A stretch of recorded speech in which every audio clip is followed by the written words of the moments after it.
হযরত নূহ আলাইহিস সালামের জামানায় 40 দিনের বন্যা। এই বন্যার পরে জাহাজ যখন নেমে গেল, তখন তিনি মনে মনে ভাবলেন, আমি তো জোড়ায় জোড়ায় করে সমস্ত প্রাণীগুলি আর মানুষগুলি, কিছু কিছু মানুষ যারা ঈমান এনেছিল তাদের জাহাজে উঠায়, কিন্তু একটি বুড়ি আমার উপর ঈমান এনেছিল আর আমি তার ওয়াদা করেছিলাম সাথে করে নিয়ে যাব, আমি তো তার কথা ভুলে গিয়েছি। অনুশোচনা এলো। জাহাজ থেকে নেমে চতুর্দিকে লক্ষ্য করলেন, মানুষ নাই, জনপদ নাই, সব শেষ হয়ে গেছে। পাহাড় পর্বত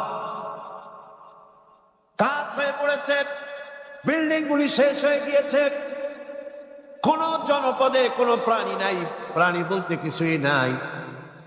হঠাৎ দূরে দেখতেন একটা কুড়ে ঘরের মতো দেখা যায়। ভাবলেন, এত বড় বন্যার ভিতরে কুড়ে ঘর কেমনে থাকলো? আস্তে করে হেঁটে গেলেন কুড়ে ঘরের কাছে। ভেতরে মানুষ আছে বলে মনে হলো। বাইরের থেকে প্রশ্ন করলেন, ভিতরে কে?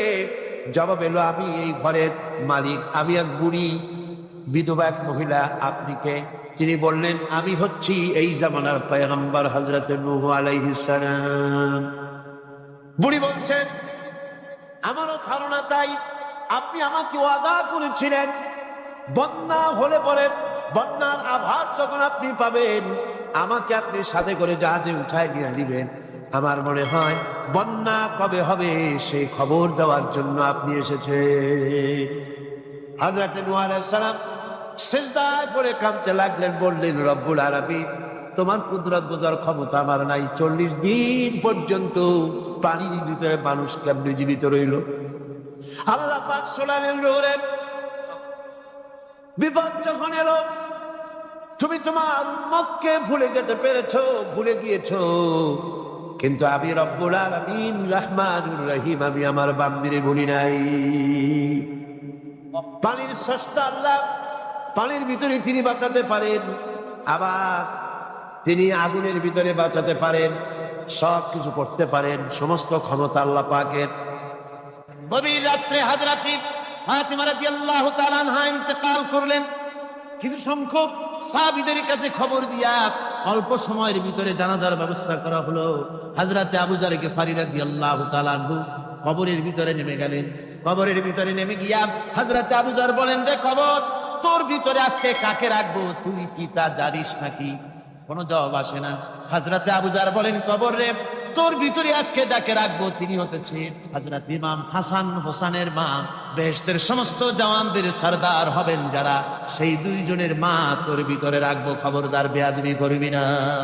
কোনো জবাব না পেয়ে হযরত আবু যর বলেন, ওগো কবরের মাটি, তোর ভিতরে কাকে রাখবো কি জানিস?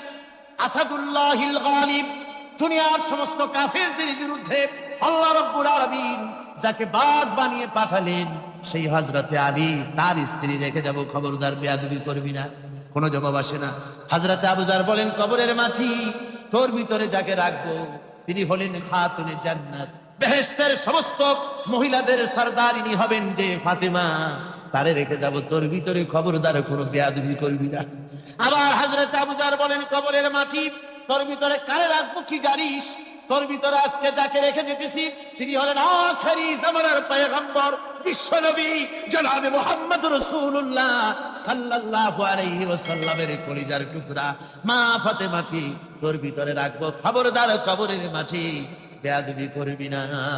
কিতাবে এসেছে, হযরত আবু যরকে বাড়ি শুনতে পেলেন, আওয়াজ এলো, আওয়াজ এলো, কে যেন বলতেছে, রে আবু যর, আমি ফাতেমা কি চিনি না, হাসান হোসেনের মা কি চিনি না, আলীর স্ত্রী চিনি না, রাসূলের মেয়ে মা ফাতেমা কি চিনি না।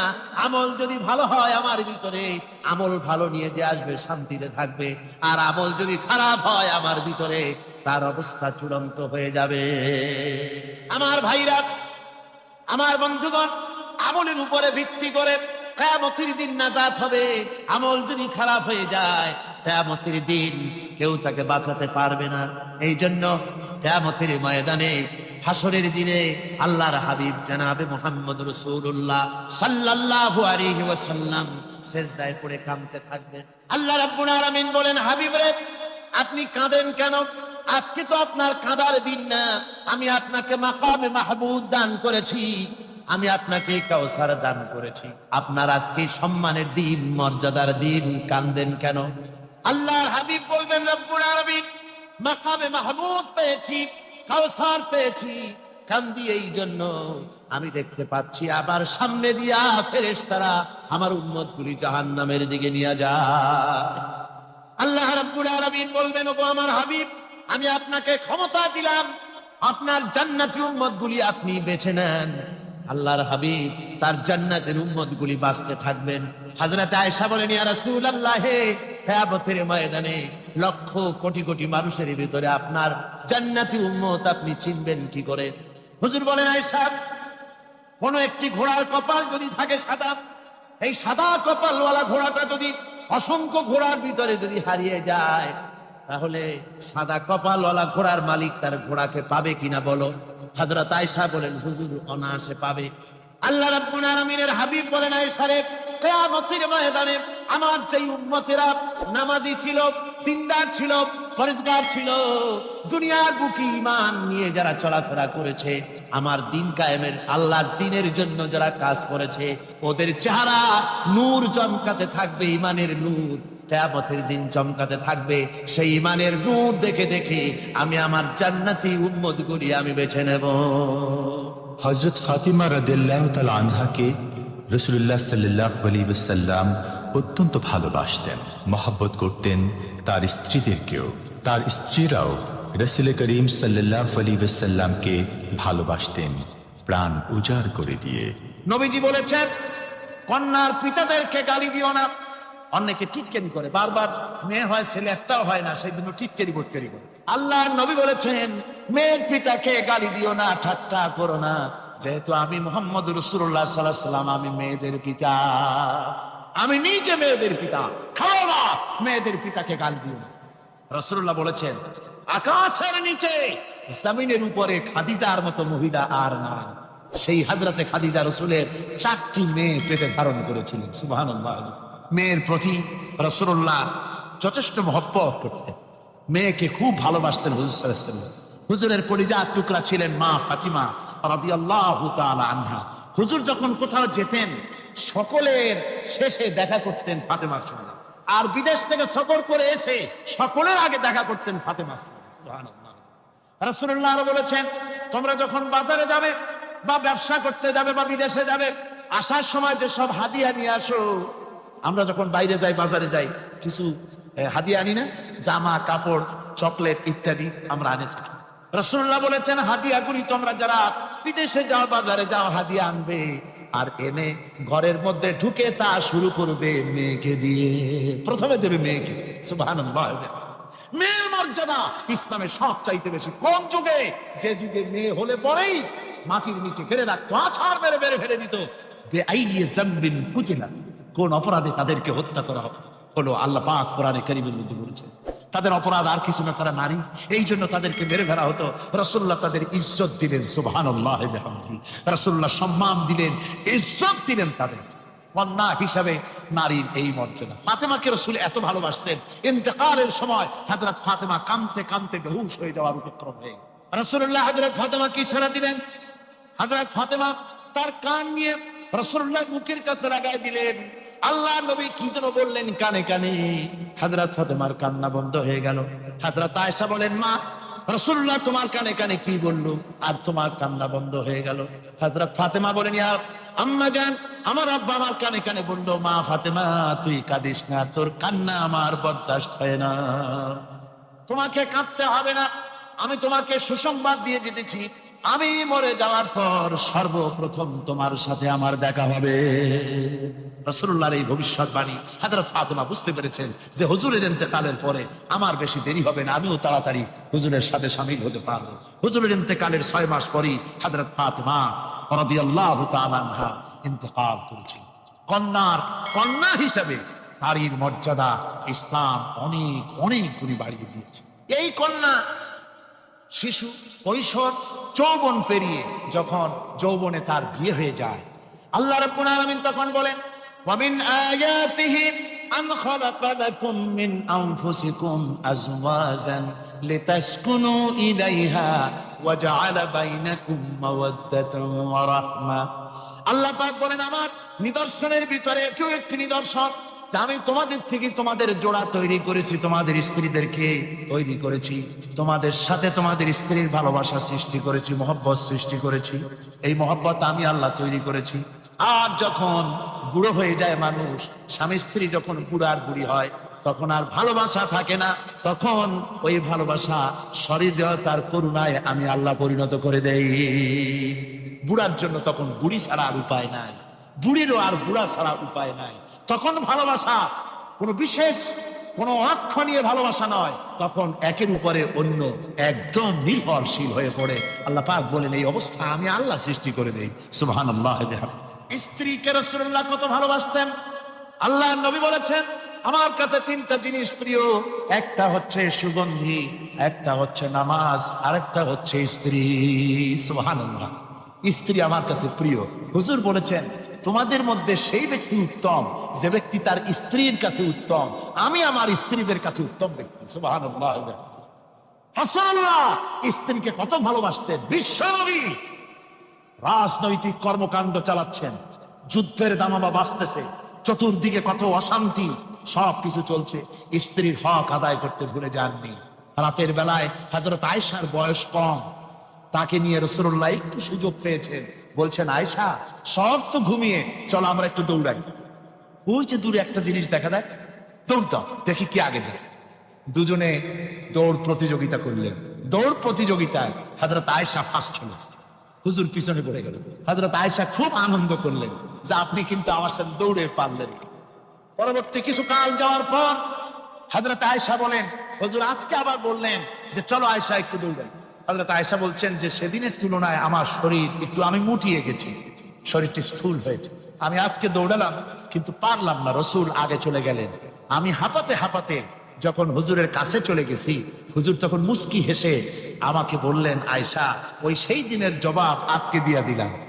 সুবহানাল্লাহ বিহামদিহি, সুবহানাল্লাহ বিহামদিহি। বিশ্ব নবী কত বড় আদর্শ বিশ্ব মানবতার জন্য। তিনি বলেছেন আরাফাতের ময়দানে রাসূলুল্লাহ বলেছেন তোমরা যেমন পড়বে তোমার স্ত্রীদেরকে তেমন পড়াবে, তোমরা যেমন খাবে তোমার স্ত্রীদেরকে তেমন খাওয়াবে, স্ট্যান্ডার্ড মেনটেন করবে। তুমি ভালো দামের কাপড় পরবে, স্ত্রীকে খারাপ দিবে তা নয়। অধিকার দুজনেরই সমান, স্বামী এবং স্ত্রী সমান অধিকার। কিন্তু আমরা তা বুঝতে পারি না, বুঝতে চাই না। আমরা অনেকে মনে করেছি বিয়ে যখন করছি তখন আমি তো নওয়াবজাদা নসরুল্লাহ খান আর বউ তো কেনা দাসী না, সে কিন্তু দাসী না, তার মর্যাদা আছে, তার সম্মান আছে, তার সম্মান আপনাকে দিতে হবে।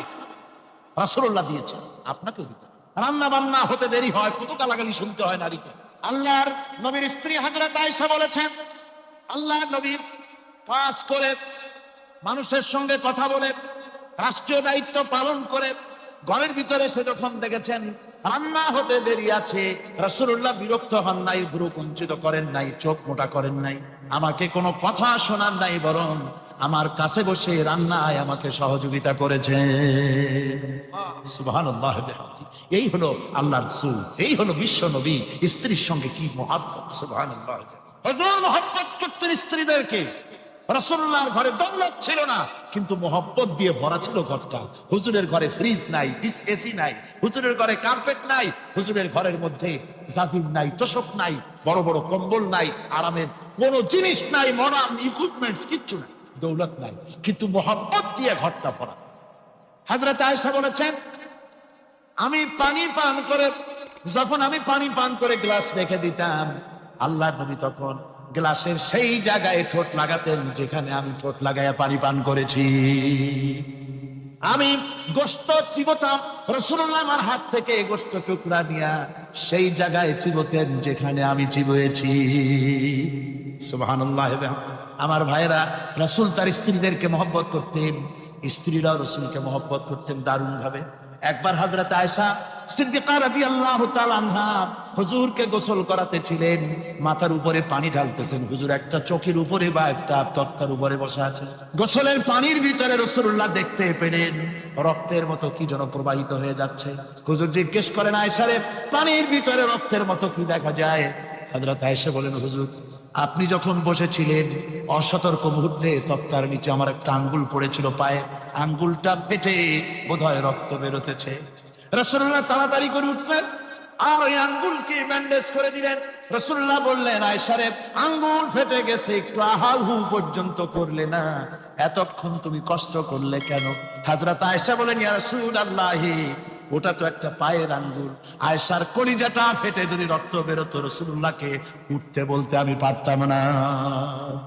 কি মহব্বত রাসূলের সাথে। হযরত আয়েশা বলেন, হুজুর সাল্লাল্লাহু আলাইহি ওয়াসাল্লাম স্ত্রীদেরকে এত ভালোবাসতেন, আমাদের ঘরে গোশত টোস্ত তেমন রান্না বান্না খুব কম হতো।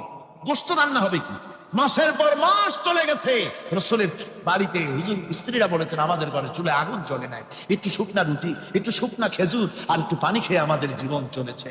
এরকমের অবস্থা হয়েছে।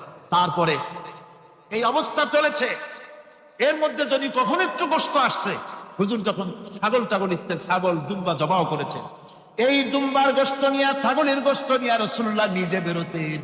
হযরত খাদিজার বান্ধবী কোথায় আছে খুঁজে ওই বান্ধবীর কাছে গোশত পৌঁছে দিয়ে আসতে। হযরত আয়েশা বলেন, একদিন আমার ঘুম ভেঙে গেল, দেখি হুজুর আমার কাছে নেই, গেলেন কোথায়? খুঁজতে খুঁজতে যায় দেখি মসজিদে নববীর ভিতরে হুজুর হাত তুলে বসে আছেন, মোনাজাত করতেছেন। আমি পেছনে কি হাত তুলি, আমি শুনতে পাচ্ছি নবীজি দোয়া করছেন, রব্বুল আলামিন কিয়ামতের ময়দানে যেদিন সন্তান তার পিতাকে ভুলে যাবে, মা তার সন্তানকে হারায় ফেলবে, ওই কঠিন হাসরের ময়দানে আমি যেন আমার খাদিজাকে হারাইয়া না যাই। মুনাজাতের শেষে হযরত আয়েশা বলেন, ইয়া রাসূলুল্লাহ, খাদিজার কথা আপনার এত কেন বারবার মনে পড়ে? একটা বুড়িরে বিয়ে করেছিলেন 25 বছর বয়সের সময়, 40 বছর বুড়ি, তার কথা কেন এত মহব্বত আপনার মনে পড়ে? তার থেকে যুবতী মেয়ে, সুন্দরী মেয়েকে আপনার স্ত্রী হিসেবে আপনি পান নাই? হুজুর বলেন, আয়েশা রে, খাদিজা সম্পর্কে এমন কথা তুমি আর বলো না। তোমরা সবাই আমার সুখের দিনের স্ত্রী, আর খাদিজা আমার এমন সময় স্ত্রী ছিল যখন মক্কায় আমার আশ্রয় ছিল না, তামাম মক্কা নগরীতে আমার আশ্রয় ছিল না। খাদিজার সঞ্চিত সমস্ত ধনরাশি ইসলাম কবুল করার পর দুহাতে খাদিজা বিতরণ করে দিয়েছে। হযরত আয়েশা বলেন, হুজুর আমার গোস্তাকি মাফ করে দেন, আমি আর এরকম বলবো না, তবে খাদিজা সম্পর্কে আমার কিছু একটু শোনান। হুজুর বলেন, আয়েশা রে শোনো, গভীর রাত, যত রাত হোক না কেন, ইসলামের দাওয়াত দিয়ে দিয়ে গভীর রাত্রে আমি যখন বাসায় ফিরেছি, ঘরে এসেছি, দরজায় একটা মাত্র ডাক দিয়েছি, খাদিজা, অমনি দরজা খুলে গেছে। আমি জিজ্ঞেস করেছি, খাদিজা রে, যত রাত্রে আসলাম, যতবার আসলাম, একটা ডাকের বেশি লাগলো না, তুমি কি ঘুমাও না? হযরতে খাদিজা বলেছেন, ইয়া রাসূলুল্লাহ, আমার মনের ভিতরে ভয় থাকে, আল্লাহর রাসূল দিনের খেদমতে বাইরে আছেন, আমি যদি আরামে বিছানায় ঘুমায় থাকি আর নবীজি দরজায় তার কাছে দাঁড়ায় আমারে ডাকাডাকি করবে, উঠতে যদি দেরি হয়ে যায় নবীজির সঙ্গে বেয়াদবি হয়ে যাবে, এই মনে করে আপনি না আসা পর্যন্ত দরজার সাথে পিঠ লাগাই আমি দাঁড়াইয়া দাঁড়াইয়া ঘুমাই। আমার ভাইরা, হযরতে খাদিজার ইজ্জত স্বয়ং আল্লাহ দিয়েছেন। কে দিয়েছে? হাদিস শরীফে এসেছে, রাসূলুল্লাহ জাবালে নূরে বসা, গারে হেনার ভিতরে বসা, হযরতে জিবরাইল রাসূলুল্লাহর সঙ্গে কথা বলতেছেন।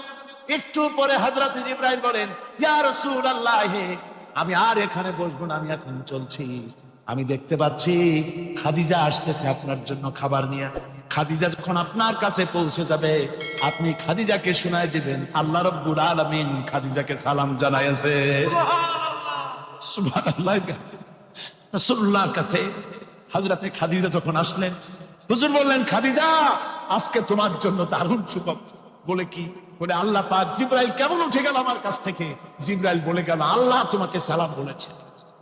হযরত খাদিজা কেঁদে ফেললেন, বললেন, ইয়া রাসূলুল্লাহ, আমার নারী জন্ম সার্থক, আল্লাহ আমাকে সালাম বলেছে, এর জবাব কেমনে দিতে হয় হুজুর আমি তো জানি না, আপনি আমার পক্ষ থেকে আল্লাহর সালাম কিভাবে দেওয়া লাগে আপনি দিয়ে দিন, আমি তো বুঝি না কেমনে আল্লাহর সালামের জবাব দেব। হুজুর বললেন, খাদিজা, শুধু আল্লাহ নয়, জিবরাইলও তোমাকে সালাম বলে গেছে। হযরতে খাদিজা বললেন, হযরত জিবরাইলকে আমার সালামের জবাবটা ওয়ালাইকুম আসসালাম বলে। হযরত খাদিজার এই মর্যাদা ছিল।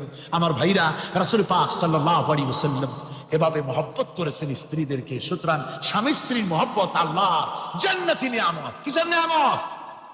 যে ঘরের মধ্যে স্বামী স্ত্রীর মধ্যে মিল মহব্বত আছে, এটা বেহেশতের মতো, আর যেখানে মিল মহব্বত নাই, এটা জাহান্নামের মতো। ঠিক কি? সুতরাং মহব্বত করুন, বেশি বেশি স্যাক্রিফাইস করুন, বেশি বেশি স্যাক্রিফাইস। নারীদের ব্যাপারে বলা হয়েছে, পুরুষকে বলা হয়েছে অধিকার আদায় করো, সব ব্যাপারে সমান অধিকার। কিন্তু নারীকে একটা ব্যাপারে বলা হয়েছে, নারী শোনো, পুরুষের মর্যাদা তোমার চাইতে আল্লাহ রাব্বুল আলামিন বেশি দিয়েছেন। আর রিজালু কাওয়ামুনা আলান নিসা, নারীদের উপরে পুরুষের প্রাধান্য আল্লাহ পাক দান করেছেন। একজন সাহাবী বলেছিলেন, ইয়া রাসূলুল্লাহ, জংলি উট দেখলাম আপনার পায়ের উপরে সেজদায় পড়ে গেল, আপনি যদি আমাদেরকে অনুমতি দিতেন না, আপনাকে আমরা সেজদা করতাম। আল্লাহ নবী বললেন, মানুষ মানুষকে সেজদা করা এ পারমিশন যদি আমি দিতাম, তাহলে দুনিয়ার সমস্ত স্ত্রীদেরকে বলতাম তারা যেন তাদের স্বামীকে সেজদা দেয়। স্বামীর মর্যাদা এখানে বেশি। সুতরাং অধিকার সমান, কোনো সন্দেহ নাই, কিন্তু স্বামীর একটা আলাদা মর্যাদা আছে, সেই সম্মানও তাকে দিতে হবে। এরপরে এই সমান অধিকারের ভিত্তিতে স্বামী স্ত্রী চলতে থাকে, মাঝখানে আল্লাহ পাক তাদেরকে সন্তান দান করেন। আল্লাহ তাদেরকে, নারীকে লেখাপড়ার অধিকার দিয়েছেন, ইসলাম তাকে লেখাপড়ার অধিকার দিয়েছে, শিক্ষার অধিকার দিয়েছে। হযরত আয়েশা সিদ্দিকা রাদিয়াল্লাহু তাআলা আনহা শিক্ষয়িত্রী ছিলেন, হাফেজা ছিলেন, হাদিসের হাফেজা ছিলেন, কোরআনের হাফেজা ছিলেন, হাজার হাজার সাহাবায়ে কেরামদের তিনি উস্তাদ ছিলেন। সুবহানাল্লাহ। নারীদের ব্যাপারে অধিকাংশ মাথারা হযরত আয়েশা সিদ্দিকা রাদিয়াল্লাহু তাআলা আনহার অবদান। সুবহানাল্লাহ। নারী যুদ্ধ করেছে, যুদ্ধের ময়দানে নারীর অধিকার আছে। নারী চাকরি করতে পারবে, নারী ব্যবসা করতে পারবে, নারী লেখাপড়া করতে পারবে, নারী সেনাবাহিনীতে যেতে পারবে, নারী সব করতে পারবে, কিন্তু পর্দার মধ্যে। জনৈক সাহাবী ইসলাম গ্রহণ করার পরও রাসূলুল্লাহ সাল্লাল্লাহু আলাইহি ওয়াসাল্লামের কাছে অনুশোচনা করছিলেন তার কন্যা সন্তান নিজ হাতে হত্যা করার জন্য। আমাদের প্রিয় নবী এ কথা শুনে কেঁদে ফেললেন। একটা লোক দিয়ে কাঁদতেছিল মুসলমান হওয়ার পরও। হুজুর কয় কান্দো কেন? কই যে এই যে আমার গুনাহ কি মাফ হয়েছে? হুজুর বলেন হ্যাঁ মাফ হয়ে গেছে। কলেমা পড়ছো মাফ হয়ে গেছে। কয় যে হুজুর আমি তো মারাত্মক গুনাহ করছি। বলে কি? বলে আমার একটা মেয়ে, সেই মেয়েটাকে নিয়ে আমি, ঘটনা লম্বা, আমি সংক্ষেপে বলতেছি, মেয়েটাকে ফাঁকি দিয়া তারে আমি মারবো, বুঝতে দেই নাই আমার বউরে। বললাম চলো বেড়াইতে যাই। মেয়েটা আমার সাথে সাজাই দিয়েছে, তার মা বেড়াতে নিয়ে যাবো এই কথা মনে করে। মেয়েটা কদ্দূর যায়, আবার আব্বা আব্বা বলে আমার দিকে ফিরে আসে, আবার পিছনে থাকে, আবার আব্বা আব্বা বলে জড়াই ধরে। এইভাবে করতে করতে যখন নির্জন এলাকায় গেলাম, আমি পাহাড়ের পাশে গর্ত খোঁড়া আরম্ভ করলাম। গর্ত খুঁজি আর মাটি ছিটে এসে আমার দাড়িতে লাগে। বাচ্চা মেয়েটা আমার কাছে এসে দাড়ি দিয়ে ধুল ছাড়ায় দেয়, কয় আব্বা তোমার দাড়িতে ধুল লাগতেছে, তুমি এই কষ্ট করতেছো কেন? মেয়ে তো বোঝে না যে আমি তার জন্য কবর খুঁজতেছি। কবরটা খোঁড়া হয়ে যাওয়ার পর মেয়েটারে বান্দা শুরু করলাম। মেয়ে এখন কাঁদতেছে, বাবা আমার বান্ধব কেন? আমি তারে বাইধা জোরে ওর মধ্যে নিক্ষেপ করে দিলাম। মেয়েটা গর্তের মধ্যে বসে চিৎকার করে বলছে, আব্বা তুমি আমারে বাঁচতে দাও, আমি তোমার বাপ বলে সমাজে হ্যাঁ করবো না, আমি ভিক্ষা করে খাবো, আমার বেরো না। লোকটি বলছি, ইয়া রাসূলুল্লাহ, আমার মনে দরদ আসলো। আমি একটা পাথর উঁচু করে আমার মেয়ের বুক লক্ষ্য করে জোরে মেরে দিলাম। বুকটা ফেটে রক্ত ফিনকি দিয়ে উঠলো। আমার মেয়ের বুক থেকে আওয়াজ বেরোলাম, আমার কালে যেন এখনো সেই আওয়াজ বাজে। হাদিস শরীফে এসেছে, হুজুরের চোখের পানি দাড়ি ভিজে ভিজে জামার উপরে পড়তেছিল। হুজুর বললেন, আহারে মানুষও পারে এইরকম কাম করতে।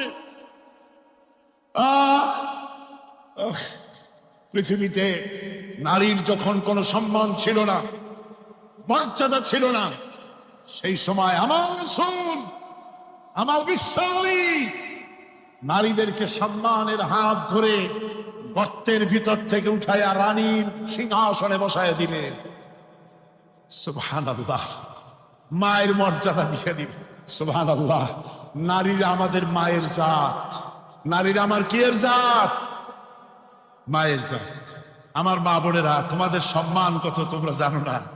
আমরা পুরুষ, আমাদের পায়ের তলে জুতা, আর তোমরা আমাদের মায়ের জাত।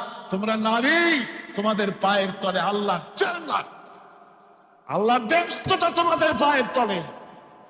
এই সম্মান আল্লাহ তোমাদের দিয়েছে, নবী দিয়েছে। সুবহানাল্লাহ। কর ভাইরা আমার, অধিকার ইসলাম দিয়েছে। বিবাহ যখন হয়, এই বিবাহের সময় এজেন্ট আনতে হয়। আর বিবাহ হচ্ছে বিবাহ বৈঠক।